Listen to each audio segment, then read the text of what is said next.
みんな、はじめまして、ピッチピチ女子のホアと言います。よろしくね。ああ、本当だ。洋服がピッチピチ女子だ。ちょっと、コア、皆さんにはイメージイラストをご覧いただいているんだからさ。そうですね。現実を見せて、皆さんの夢を壊してはいけませんよね。夢、と書いて、嘘、と読むんですよね。今、何を？ということで、私はコアと言います。皆さん、よろしくお願いします。まあ、気を取り直して、私たちがここで何をするかというと、怖い話をご紹介しまして、それについてあれこれと考察してみようと思います。ほうほう、そうだったんだ。把握してなかったの？昨日あれほど説明したのに？だって、私は怖いのが苦手じゃないですか。それなら怖いのは聞きたくないっていうのが普通でしょ。それじゃあ、この動画そのものが成立しないからね。よし、これから怖さに耐性をつけるため、最強に怖い100物語をしようか。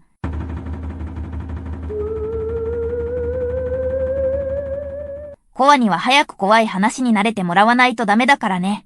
ひえー。そう、それはすごくいい考えだと思います。わーい。パチパチパチ。いい考えなんだけど、残念ながらその前に、2チャンネルの怖い話も、そろそろ始めないといけないんじゃないですか？そうだった。うっかり忘れるところだったよ。それじゃあ、始めましょったら始めましょ。ひとまず、助かった。これは、2チャンネルという人々が集い、怪しく不思議な物語が語られる場で、生み出された恐怖を皆さんにも味わってもらおうというものです。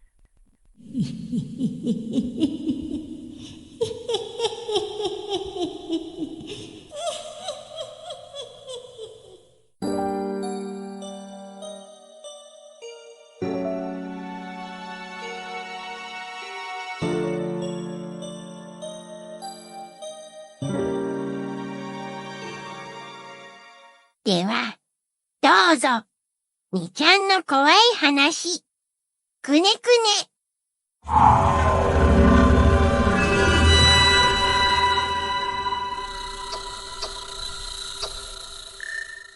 これは小さい頃、秋田にある祖母の実家に帰省した時のことである。年に一度のお盆にしか訪れることのない祖母の家に着いた僕は、早速大はしゃぎで兄と外に遊びに行った。都会とは違い、空気が断然うまい。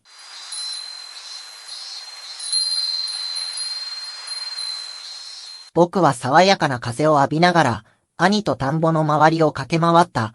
そして日が昇りきり、真昼に差し掛かった頃、ぴたりと風が止んだ、と思ったら、気持ち悪いぐらいの生暖かい風が吹いてきた。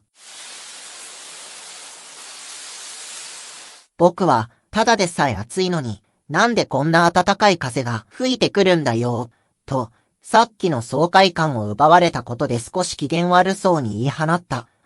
兄は、さっきから別の方向を見ている。その方向にはかかしがある。あのかかしがどうしたの？と兄に聞くと、兄は、いや、その向こうだ。と言って、ますます目を凝らして見ている。僕も気になり、田んぼのずっと向こうをじーっと見た。すると、確かに見える。なんだ、あれは。遠くからだからよくわからないが、人ぐらいの大きさの白い物体が、くねくねと動いている。しかも周りには田んぼがあるだけ、近くに人がいるわけでもない。僕は一瞬奇妙に感じたが、ひとまずこう解釈した。あれ、新種のかかしじゃない？きっと、今まで動くかかしなんかなかったから、農家の人か、誰かが考えたんだ。多分、さっきから吹いている風で動いているんだよ。兄は、僕のズバリ的確な解釈に納得した表情だったが、その表情は一瞬で消えた。風がピタリと止んだのだ。しかし例の白い物体は相変わらず、くねくねと動いている。兄は、おい、まだ動いてるぞ。あれは一体何なんだ？と驚いた口調でいい。気になってしょうがなかったのか、兄は家に戻り、双眼鏡を持って再び現場に来た。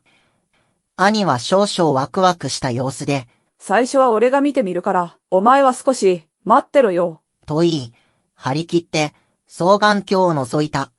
すると、急に兄の顔に変化が生じた。みるみる真っ青になっていき、冷や汗をダクダク流して、ついには持っている双眼鏡を落とした。僕は、兄の変貌ぶりを恐れながらも、兄に聞いてみた。何だったの？兄はゆっくり答えた。わからない方がいい。すでに兄の声ではなかった。兄はそのままひたひたと家に戻っていった。僕はすぐさま兄を真っ青にしたあの白い物体を見てやろうと、落ちてる双眼鏡を取ろうとしたが、兄の言葉を聞いたせいか、見る勇気がない。しかし気になる。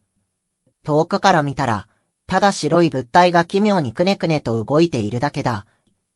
少し奇妙だが、それ以上の恐怖感は起こらない。しかし、兄は、よし、見るしかない。どんなものが兄に恐怖を与えたのか、自分の目で確かめてやる。僕は、落ちてる双眼鏡を取って覗こうとした。その時、祖父がすごい焦った様子でこっちに走ってきた。僕が、どうしたの？と尋ねる前にすごい勢いで祖父が、あの白い物体を見てはならん。見たのか？お前、その双眼鏡で見たのか？と、迫ってきた。僕は、いや、まだ、と少しきょどった感じで答えたら、祖父は、よかった。と言い、安心した様子でその場に泣き崩れた。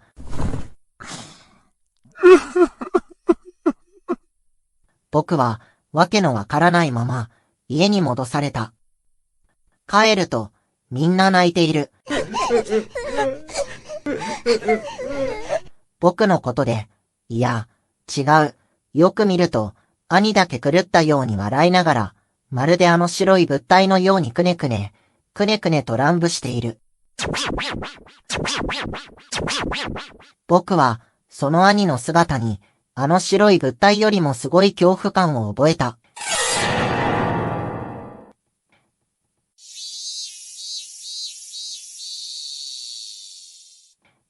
そして家に帰る日、祖母がこう言った。兄は、ここに置いといた方が、暮らしやすいだろう。あっちだと狭いし、世間のことを考えたら、数日も持たん。うちに置いといて、何年か経ってから、田んぼに話してやるのが一番だ。僕はその言葉を聞き、大声で泣き叫んだ。以前の兄の姿は、もう、ない。また来年、実家に行った時にあったとしても、それはもう兄ではない。なんでこんなことに。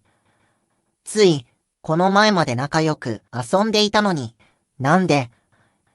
僕は、必死に涙を拭い、車に乗って、実家を離れた。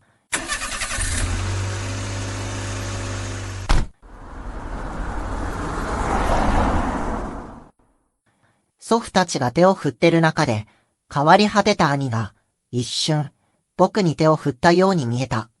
僕は、遠ざかってゆく中、兄の表情を見ようと、双眼鏡で覗いたら、兄は、確かに泣いていた。表情は笑っていたが、今まで兄が一度も、見せなかったような、最初で最後の悲しい笑顔だった。そして、すぐ曲がり角を曲がった時にはもう、兄の姿は見えなくなっていたが、僕は涙を流しながらずっと双眼鏡を覗き続けた。いつか元に戻るよね。そう思って、兄の元の姿を懐かしみながら、緑が一面に広がる田んぼを見晴らしていた。そして、兄との思い出を回想しながら、ただ双眼鏡を覗いていた。その時だった。見てはいけないとわかっているものを、間近で見てしまったのだ。くねくね。次回予告、山の毛、どうぞ、お楽しみに。いやー、怖かったね。ほんと、私なんか鳥肌が立っちゃいましたよ。結局、くねくねの正体って何なんだろうね。コアは何だと思う？なんなんでしょう。くねくねは田んぼにいるんですよね。だね。出るのは田んぼ限定みたいだね。田んぼの妖怪というと、他に、泥田坊というのがいるよね。あ、知ってます。こういうのでしょう。そうそう。ここでちょっと割り込み、泥田坊解説。昔、北陸地方に住んでいるおじいさんが子や孫のために土田んぼを買いました。暑い日寒い日、雨風の時もずっと田んぼでお米を作っていました。ところが、おじいさんは死んでしまい、息子に田んぼが残されましたが、息子は農業を継がずに酒を飲んで遊んでばかりいました。おしまいには、田んぼを売ってしまいました。すると夜な夜な、田んぼから一つ目の黒いものが出てきて、田を返せバカ野郎、ろくでなしめ、田を返せ、などと息子を罵ったということです。解説してくれてありがとう。さ、田の心って組み合わせるとさ、鬼っていう字に似てない？なんか、わざと不吉っぽくしようとしていませんか？大体その感じは、思う、じゃないですか。あはは、そうです。でももともと、神様は秋冬は山の中に入って、春夏は田んぼにいるって言われている地域もあるらしいからね。本当ですか？じゃあくねくねは神様？もしかしてたたり神？神様には、そういう区別はないらしいよ。神様のお心次第で、福の神にもたたり神にもなるんだってさ。そうなんだ。お心ってことは、私たち人間の心がけと行動次第で、神様はどちらにも変わっちゃうってことなのかな？その通り。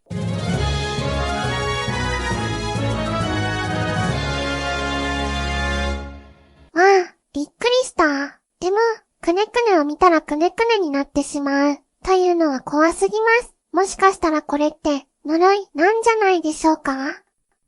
その考察の前に、コアちゃんは鬼ごっこってしたことある？もちろんありますよ。私は鬼ごっこよりもかくれんぼの方が得意でしたけど。私は缶蹴りの方が得意だったかな。缶をどういう角度で蹴るとか、どういう隙を狙っていくかとか、なかなか奥深いものがあってね。ああ、缶は9大です。あはは、ごめん。でも鬼ごっこって考えると怖くない？だって鬼ごっこのルールって捕まると鬼になって、鬼はしれっとして逃げる方の仲間。つまり人間に戻ってるってことだよね。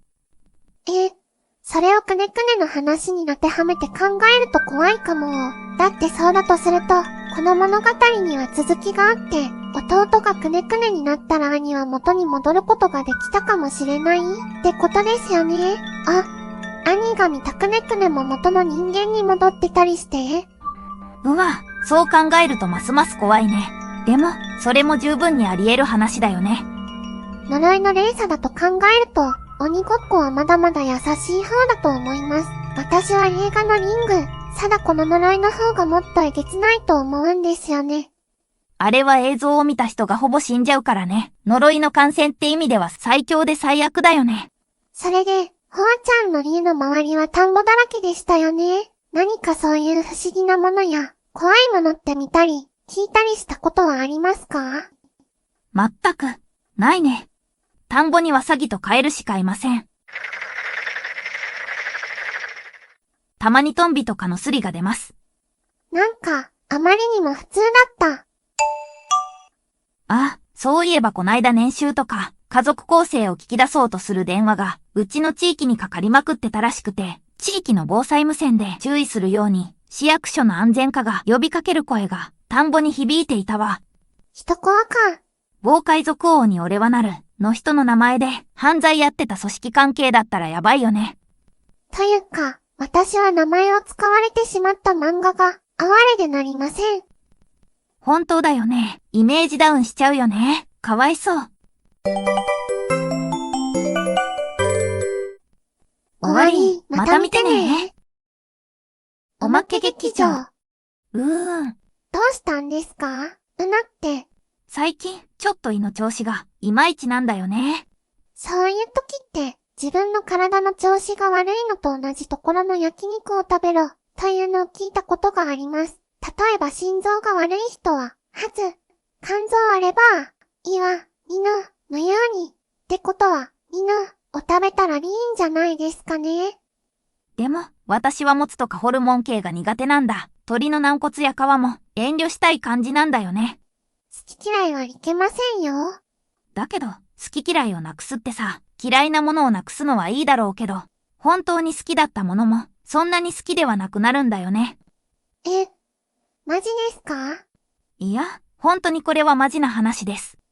きっと、嫌いなものの中には体が拒否するものも含まれていると思うんですよ。アレルギーとかね、無理して食べるの反対。急に意見を翻すコアちゃん、最高。そういえば給食で食べられないものを無理やり食べさせようと、先生が昼休みまで潰して生徒に強要してたのを思い出したよ。それは真面目に怖い。ちょっと待って。まだ続きます。皆さん、最後まで見てくださって、本当にありがとうございました。よろしければ、高評価とチャンネル登録を。ぜひぜひ、よろしくお願いいたします。